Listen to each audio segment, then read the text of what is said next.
Welcome to the London Outlook for Monday, the 25th of March 2024. I've made some changes, the first being that I'll be trading three pairs going forward, the GBPUSD, EURUSD and USDCAD. The other change is that I won't be taking any London-based high of the day, low of the day positions. So my only positions that are valid for me to trade based on is the Asia high or low of the day, the Frankfurt high or low of the day, or the New York high of today or low of today. Obviously each of these have their own specific rule sets to be met before they can be traded. But yeah, that's pretty much the format going forward, at least for the next couple of weeks, as I try it out and see if I can fit this into my schedule. So having said that, let's move on to the economic calendar. There's no red folder news events, so there won't be any bearing on our trading for today. Starting off with GBPUSD from a daily perspective. Okay, so from a daily perspective, there isn't any consecutive bearish or bullish candles to give us an indicative bias, and thus we'll rely on the 4H to understand what has happened. So from a market structure perspective, nothing really has changed. We're still in this unconfirmed scenario, and because we're in an unconfirmed scenario, our rule set in terms of trading an unconfirmed scenario apply, whereby we require a 4H OB backing, a substructure to target, and an internal range liquidity to reach that intended target. In terms of that premise, we have some pro-trend unconfirmed 4H OBs that are being reacted to.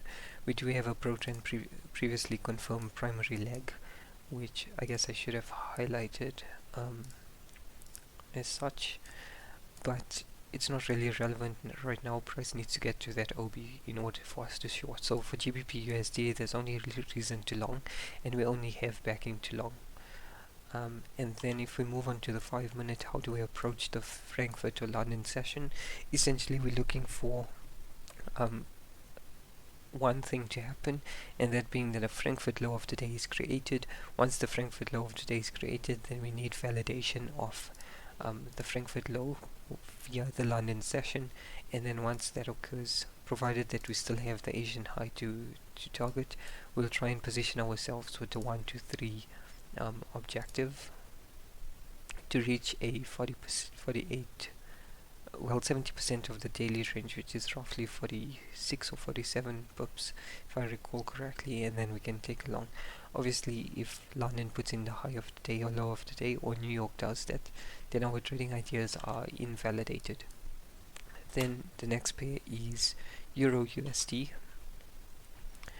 Just give it a second to load, it's a bit slow today.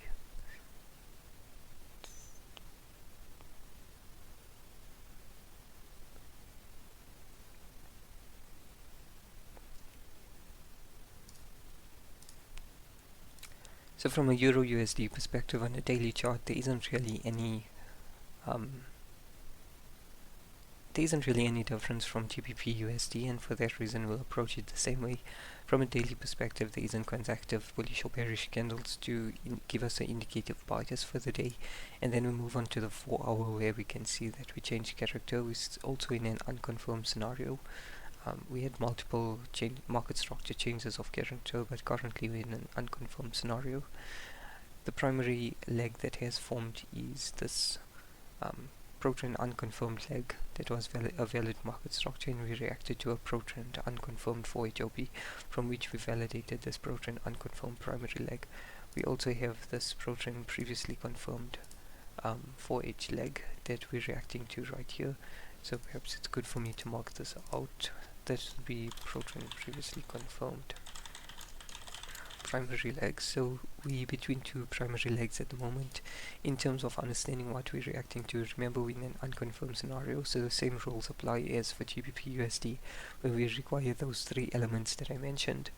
In terms of EU, we're reacting to both of 4H OB supporting longs and a 4H OB supporting shorts, and that's our best bet for navigating this, is actually to understand where we have IRL, because of the narrow range, where we have IRL and appropriate targeting to help us reach either the substructure low or substructure high. If we then move on to the 5-minute in a similar fashion, I think what's most likely to happen here is that Frankfurt puts in the high of the day, provided it's validated by London, and we have sufficient internal range liquidity, which is likely to be this level right here, as there isn't anything to the bottom although we could argue this is internal range liquidity, because we do have this break and then we come and we don't really break that. So this is probably our last point of internal range liquidity. So I think EU is more favorable than GU, or more likely to put in the Frankfurt high of today, then the Frankfurt high of today be validated by London, and then we can look to target this, or 70% of the daily range, which is about 47 pips. We'll try and position ourselves as such. We do have the Asia liquidity that must be available if we're trading based on the Frankfurt high of today. So I think that's a good summary for EU. I think the primary focus should be on shorts. We do have available internal range liquidity, so that we're not trading against the 4H demand. And then obviously we need the correct validation sequence of a Frankfurt high of today, validated by the London session. And by validated by the London session, I essentially mean, if this is your Frankfurt range, then Frankfurt has a change of character as such, and then the London session opens and takes out the Frankfurt low.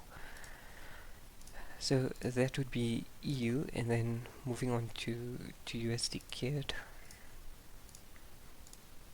So from a USDCAD perspective, what we can see on the daily is also we don't have consecutive bullish candles or bearish candles.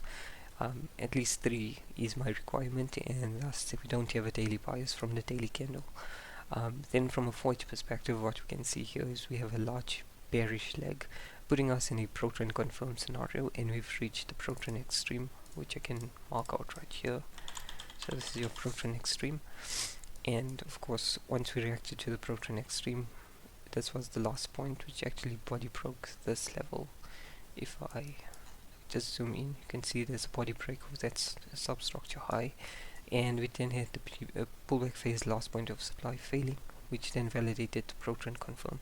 Since then we came back up, we wicked the high, and we're still in this pro-trend confirm scenario with only reasons to short, unless price goes ahead and body breaks the 4H market structure. We remain in a bearish state, and for that reason on the 5 minute we only have reasons to short.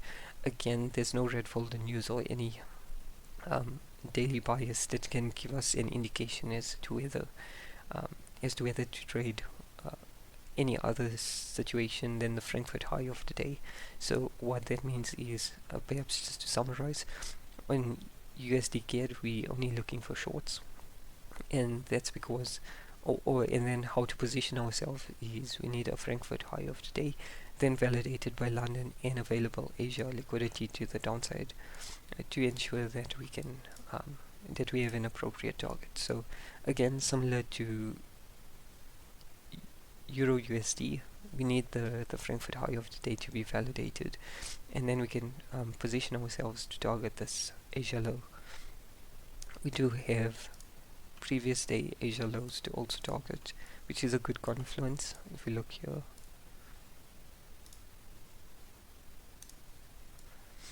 but that's pretty much the London outlook. So just to summarize, for GBPUSD, primarily looking for longs, and in order to find that long we need a Frankfurt low of the day to form. And then for EURUSD and USDCAD, primarily looking for shorts, and for that for those pairs we need a Frankfurt high of the day to be formed and then validated by London. And then in order to take that Frankfurt high of the day trade idea, we then need available Asia low liquidity that is still available, and we need to be able to reach 1 to 3 with our targeting in terms of reaching the 70% average daily range for each of those pairs. So just to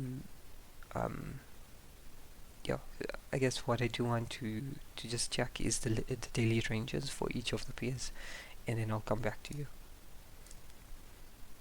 Okay, so the daily ranges for each of the pairs are as such. The numbers on the left of the Piper is the full daily range, and the numbers to the right is 70% of this full daily range.